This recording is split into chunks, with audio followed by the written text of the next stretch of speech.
In the early 1950s, a developer named Buford Seals decided to develop a shopping center, a frontier village-style shopping center, right near the Boeing plant on South Marginal Way. He wanted a center point for that center, much like the Space Needle sees over the Seattle Center. He came to his designers, and the designers said, "Why don't you build a huge hat and boots?" And that's what they did. They built cowboy boots, and each of the boots in themselves were a restroom, men's room, women's room. As time went by, the shopping center did not get developed, but the hat and boots became a landmark, and it became a focal point for the entire community. For a while, it was the busiest gas station in Washington State. It was called Premium Tex as a gas station because when you shopped there and bought gasoline, you got either a glass or a toaster or some gift. People came from all over the state and was known throughout the land.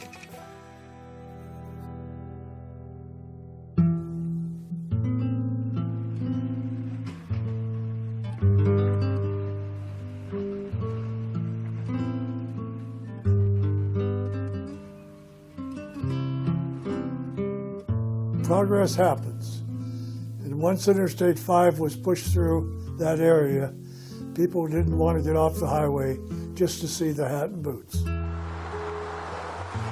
It was closed off, fenced off in the 1980s, and people watched it just deteriorate in front of their eyes.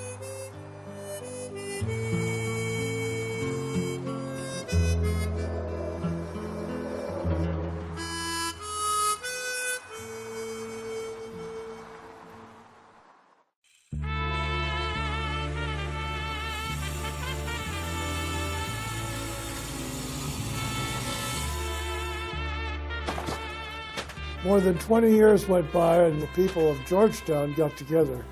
They decided they were going to figure out a way to get it restored. They worked with the city, and they got the hat and boots moved about 4 blocks up to Oxbow Park. And there it stood, and was then restored.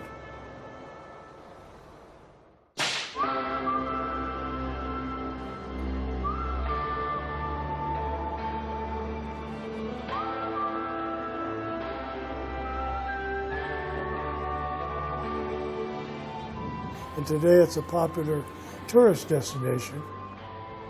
It's a historic destination. And the hat and boots is famous forever.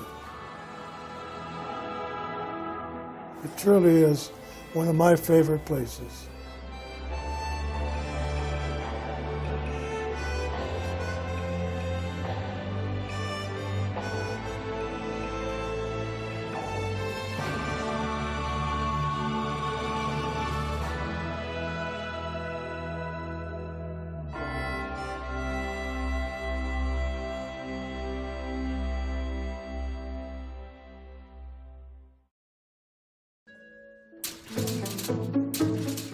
We're hoping we can get a sizable population. Thanks for coming, and thanks for your patience.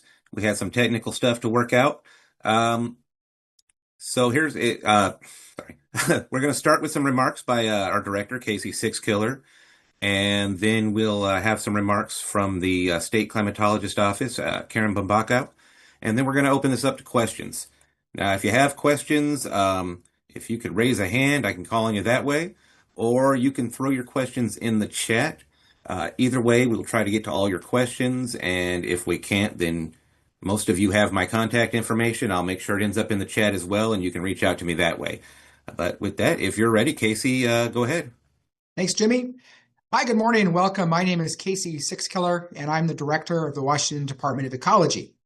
Today, I'm joined by some of our drought experts, Karin Bumbaco, our Washington Deputy Climate State Climatologist, Mellor, our Department of Ecology statewide drought lead. Having these folks here gives you a sense of the impacts that water supply and drought have on our state. So we're here today to announce that we're expanding the drought emergency to include more of our state. We initially declared drought in April for 3 watersheds in the Yakima area. Those were areas where previous dry years Recording left in progress. a water deficit that proved too much to make up with winter rain and snow. At that time, we could see trouble on the horizon in the Puget Sound region and the Central Cascades, but we also knew we had a slim chance for spring weather to bring more rain. Unfortunately, we didn't get what we needed, so here we are. April and May were both unusually dry. Instead of getting a final shot of snowpack to see us through the summer, we saw what snow we had melt much earlier and faster than normal. It actually melted as much as 33 days earlier than it usually does. By late May, the writing was on the wall and we knew it was time to take action. The drought declaration area now includes much of the Puget Sound area and Central Cascade Mountains, bringing the total number of watersheds to 22. Declaring drought triggers relief tools, including the ability to expedite emergency water right transfers and offer emergency drought grants to public entities. This year, we have $4.5 million available to support those activities. For most of the people who live in the major metro areas of the Puget Sound region and get their water from Seattle, Tacoma, or Everett, those reservoirs and water supplies are in good shape. The utility companies do not expect hardship for their customers. And even though the major metro areas are in decent shape, there are a lot of rural areas and agricultural areas in the Puget Sound and Central and Northern Cascades that are going to see real impacts. Those impacts go beyond the human cost. Salmon and other fish need enough water in the rivers and streams to stay cool and to navigate to spawning grounds. Looking at this from a broader climate perspective, we've declared drought in 6 of the past 10 years. Low water supplies are becoming routine in Washington, and that includes on the wetter west side of our state. Washington's water supply infrastructure is simply designed for precipitation and temperature patterns that are changing and are no longer reliable. This is the 3rd year in a row that snowpack deficits or early and rapid melt have led to water supply impacts in Washington. Scientists are telling us this is the new normal. The conditions this year are what we can expect nearly every other year from now on. That means we need to be planning to deal with these impacts more as a rule than as an exception. And we all have a role to play. Simple stuff.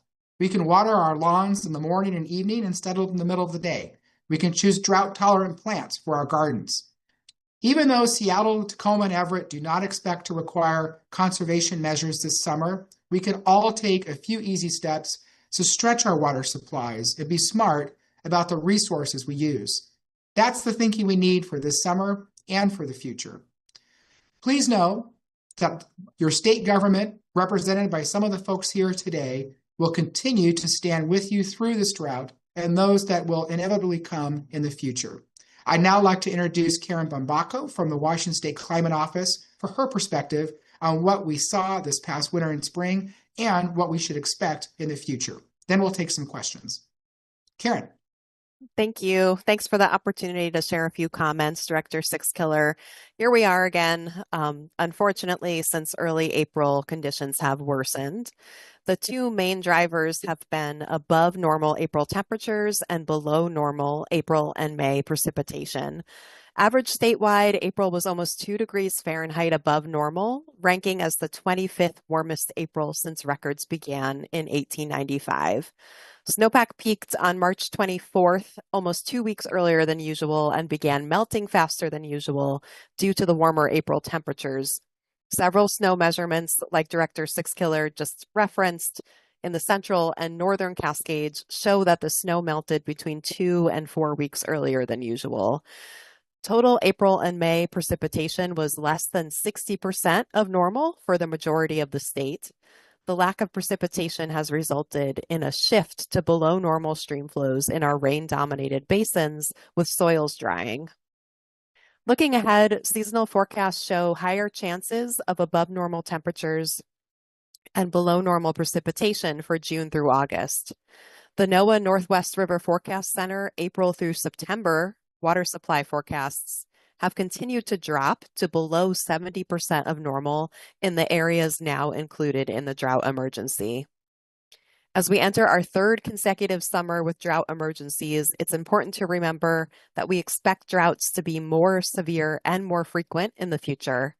In one study, water curtailments for junior water users in the Yakima Basin are expected to increase from 14% of years to 68% of years by the 2080s. Summer water availability is expected to decrease with continued declines in snowpack and a decrease in summer precipitation. That is why we are planning now with efforts such as the state's updated climate resilience strategy, with drought as one of the 5 main focus areas. And that's all I have for today. Thank you so much. All right. Thank you very much. We'll now open it up to questions. Again, if you have a question, you can either raise your hand and we'll call on you in the order those hands go up, or or you can put it in the chat and we'll get it that way.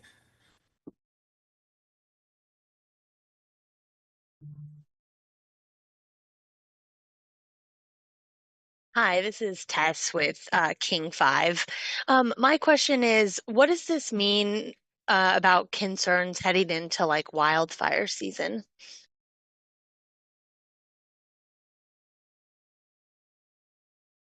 I think I can take that one. So we just got an updated forecast from NIFC and IFC about the wildland fire potential outlook. And so they have in every summer, there's potential for wildfires, right? But what they are saying in their forecast is that there's a higher potential for those conditions for Eastern Washington beginning this month in June. And then that shifts to seeing that higher elevated potential for all of Washington beginning in August and September. So there's a higher chances that if we do get wildfires, they will grow and be a concern this year for a majority of the state. All right, thanks, Karin. If there are any more questions, if you hit that react button, it's a little heart-shaped thing on the bottom bar there. It'll show you how to raise your hand. Okay, I've got a hand. Whose hand is that? Conrad, go ahead. Yeah, hey Jimmy. Hey, this is Conrad over at the Seattle Times. Thanks for having this presser. So the drought emergency unlocks this $4.5 million of relief funding, which is good because these communities need it, but it also means that this has to stretch further than it did with the smaller drought emergency map that we had in April. I know we asked about this before, but can you all speak to the limited availability of that money, both this year and then continuing years, if we are going to continue having to expect these drought emergencies? Is $4.5 million enough to do this year after year? And if not, how does the state set aside more than that? Great. Thank you for that question, Conrad. And so as Karin said, we do expect droughts to be more severe and more common in the future. And there are definitely questions about the type of emergency response funding that we will need in the future. And I will note that in 2023, the legislature amended our state drought statute so that upon the issuance of a drought declaration, the drought response account that allows us to fund emergency drought response grants at Ecology gets topped up to $3 million, which means we have regular funding up to $3 million to address emergency drought response issues for public entities related to agriculture, fish, and domestic water supplies. However, in terms of those longer-term questions, there is definitely going to be more of a need, particularly for drought resilience and drought preparedness beyond just responding here in the moment. And so it is a great question, Conrad, and what that will look like in the future in terms of funding is still to be determined. All right, thanks, Caroline. And we still have about 13 minutes left if there are more questions. Or if you come up with questions later, you can always ping me later. Oh, we've got Kendra Gilbert. Go ahead. Hi, this is Tess with King 5 again. Looking at the map that you guys have released, a lot of Eastern Washington, which tends to lean more dry, is not under this declaration right now. Is that unusual to you guys headed into this time of year? An important thing to remember about what drought means in our state law here in Washington is that drought is about being a lot worse than what would be normally expected for water supply conditions in a watershed. So as you noted, in Eastern Washington, those areas are typically drier than other areas of Washington for those areas not included in our new drought emergency declaration. And so as we're thinking about drought, we are thinking about impacts to water supply, and we're thinking about a lot worse than normal and what would normally be expected in that part of the state. And so the key piece here is that dry is different than drought. I would just add one other point onto that. Thanks, Caroline. That was great. Is that also this year in the fall and winter, we saw normal to above normal precipitation in a lot of those areas. So it really was sort of a Western Washington across the Cascades. That's where we saw a lot of the dry conditions for this particular year. Thank you, Karin. And one more thing I'll add too, thinking back to our April 8th drought declaration for the 3 Yakima Basin watersheds, is in terms of updates for Yakima. This morning, the Bureau of Reclamation announced a new number for what they call total water supply available for those in the Yakima Basin with the pro-ratable type of water right, which a number of irrigation districts in the Yakima Basin do have. And that number this morning went down to 43%, which is down from 48% released earlier in May. And this confirms what we've continued to see in the Yakima Basin since the April 8th drought declaration in terms of impacts to agriculture and concerns about impacts to fish for return flows and other water supply issues in the Yakima Basin.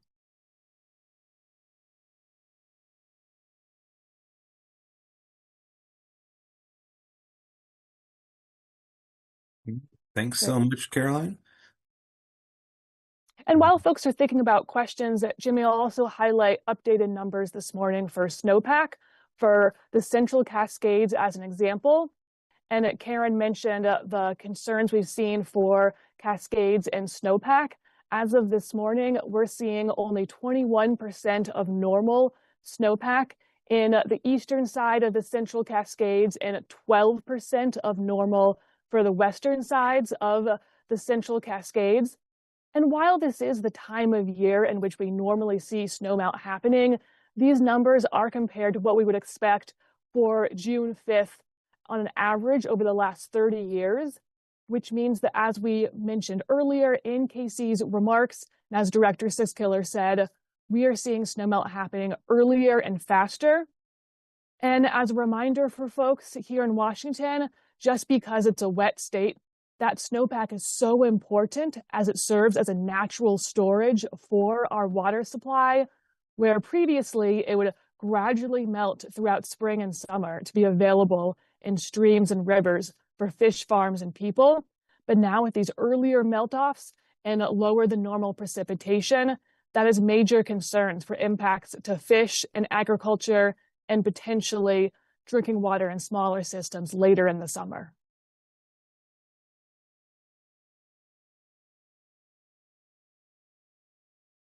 Thanks for that, Caroline. And for those who missed it, the news release, along with a map of the drought declaration areas, is linked in the chat. It's also available on our Ecology website if you want to go there directly, and we'll also be sending that out via email shortly after this event.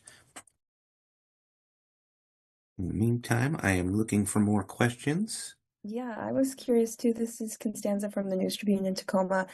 I was curious, does this affect any concerns about wildfires in the upcoming season, or also tree stress to the forests in the area?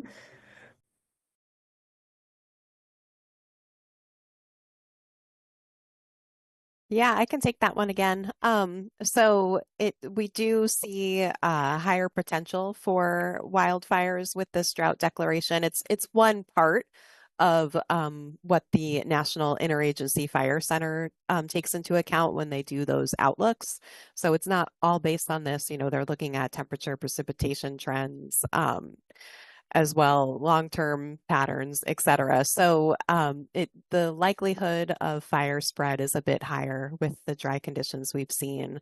As far as ecosystems, that's not my area of expertise, but I have heard from others that, this is not our first year of drought either, right? This is multiple years now where we've seen sort of drier than normal conditions or below normal snowpack, that there is stress in our trees in the mountains due to that. And just a reminder, we're not the experts on wildfire. You really want to get with the Department of Natural Resources for that. They can also answer questions about tree stress. But thanks for the question. And are there any other questions? We give it about one more minute. Oh, yeah, give it a little more time. And if there are no more questions, I'm going to go ahead and close this meeting out. The recording will be available via YouTube. We'll have that out soon. TVW is also recording.